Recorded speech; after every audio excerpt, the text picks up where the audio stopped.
Hi everyone, welcome back to our channel. ഇന്ന് വീഡിയോയിൽ നമ്മൾ സംസാരിക്കാൻ പോകുന്നത് മ്യൂച്വൽ ഫണ്ടുകളെ കുറിച്ചാണ്.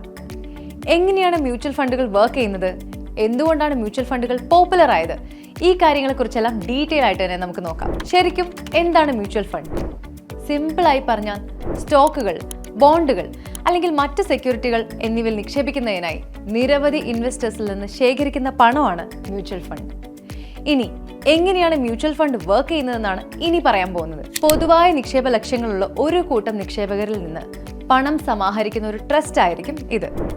ഇവർ ഈ പണം ഇക്വിറ്റികളിലും ബോണ്ടുകളിലും മണി മാർക്കറ്റ് ഇൻസ്ട്രുമെന്റുകളിലും അല്ലെങ്കിൽ മറ്റ് സെക്യൂരിറ്റികളിലും ഇൻവെസ്റ്റ് ചെയ്യും. ഓരോ ഇൻവെസ്റ്റേഴ്സിനും യൂണിറ്റുകളുണ്ട്. ഫണ്ടിന്റെ ഹോൾഡിങ്ങുകളുടെ ഒരു ഭാഗമാണ് ഈ യൂണിറ്റുകൾ. ഈ കൂട്ടായ ഇൻവെസ്റ്റ്മെന്റുകളിൽ നിന്ന് ലഭിക്കുന്ന income scheme net asset value അഥവാ NAV കണക്കാക്കിക്കൊണ്ട് നിശ്ചിത ചെലവുകൾ ഡിഡക്ട് ചെയ്ത ശേഷം ഇൻവെസ്റ്റേഴ്സിന് ഈക്വലി ഡിസ്ട്രിബ്യൂട്ട് ചെയ്യും. ഇനി സിമ്പിളായി പറഞ്ഞാൽ സാധാരണക്കാർക്ക് ഏറ്റവും അനുയോജ്യമായ ഇൻവെസ്റ്റ്മെന്റ് ഓപ്ഷനുകളിൽ ഒന്നാണ് മ്യൂച്വൽ ഫണ്ട്. കാരണം താരതമ്യേന കുറഞ്ഞ ചെലവിൽ പ്രൊഫഷണലായി മാനേജ് ചെയ്യുന്ന വേരിയസ് ആയ സെക്യൂരിറ്റികളുടെ ഒരു ഗ്രൂപ്പിൽ ഇൻവെസ്റ്റ് ചെയ്യാനുള്ള ഓപ്പർച്യൂണിറ്റിയാണ് ഇവിടെ ഉള്ളത്. മ്യൂച്വൽ ഫണ്ടുകളുടെ ഇമ്പോർട്ടൻസ് കൂടിക്കൂടി വരികയാണ്. അതിനുള്ള ചില കാരണങ്ങളാണ് ഇനി പറയാൻ പോകുന്നത്. ചെറിയ രീതിയിലും വലിയ രീതിയിലും മ്യൂച്വൽ ഫണ്ടിൽ നമുക്ക് ഇൻവെസ്റ്റ് ചെയ്യാം. മാത്രമല്ല, മ്യൂച്വൽ ഫണ്ടുകൾ ബിഗിനേഴ്സിന് പറ്റിയ മികച്ച ഒരു ഓപ്ഷൻ കൂടിയാണ്. നിങ്ങൾ മ്യൂച്വൽ ഫണ്ടിൽ ഇൻവെസ്റ്റ് ചെയ്യുമ്പോൾ ഒരുപാട് അസറ്റിൽ നിങ്ങൾക്ക് ഒരു എക്സ്പോഷർ കിട്ടും. ഈ ഡൈവേഴ്സിഫിക്കേഷൻ നിങ്ങളൊരു ഇൻഡിവിജ്വൽ സെക്യൂരിറ്റീസിൽ ഇൻവെസ്റ്റ് ചെയ്യുമ്പോൾ ഉണ്ടാകുന്ന റിസ്കുകളെ വെച്ച് നോക്കിയാൽ വളരെ കുറവാണ്. അതായത് മ്യൂച്വൽ ഫണ്ടിലെ റിസ്കുകൾ കുറവാണെന്നർത്ഥം. എല്ലാവർക്കും അവരുടെ ഇൻവെസ്റ്റ്മെന്റ് മാനേജ് ചെയ്യാനുള്ള സമയവും എക്സ്പെർട്ടീസും ഉണ്ടായിരിക്കണമെന്നില്ല.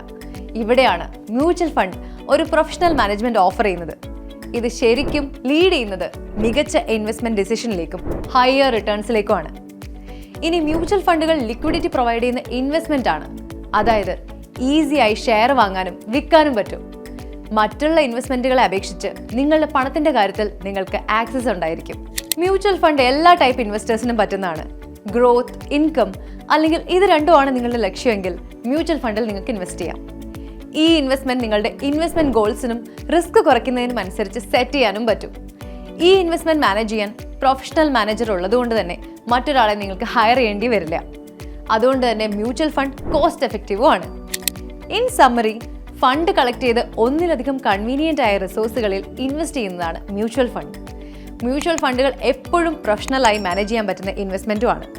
Accessibility, flexibility and cost effectiveness തുടങ്ങിയ കാര്യങ്ങളെല്ലാം മ്യൂച്വൽ ഫണ്ടുകളുടെ പോപ്പുലാരിറ്റിക്ക് കാരണമാകുന്നു.